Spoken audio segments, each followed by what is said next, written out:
అయ్యా చంద్రబాబు గారికి చెప్తా ఉన్నా, నాకు కేసులు ఉన్నాయి, నా మీద కూడా ఆ రోజు కేసులు పెట్టారు.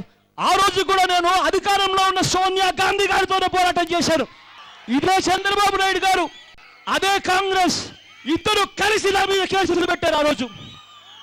ఆ రోజు భయపడలేదు. ఈ రోజు నా మీద కేసులు ఉన్నాయి, ఈ రోజు కూడా భయపడడం లేదు. కారణం ఏంటంటే ఇది రాసేది వీళ్ళు కాదు, పైన దేవుడు.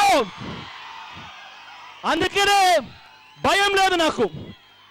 ఇది రాసుంటే చంద్రబాబు నాయుడు గారు కాదు కదా, వాళ్ళ నాయన కూడా ఆపలేడు ఆ స్థానంలో నేను కూర్చునేదానికి. మనం ప్రజల చేత ఎన్నుకోబడ్డ వ్యక్తులం. ప్రజలు మన వైపు చూస్తూ ఉన్నారు. రాష్ట్రం కోసం మనం పోరాటం చేస్తూ ఉన్నాం.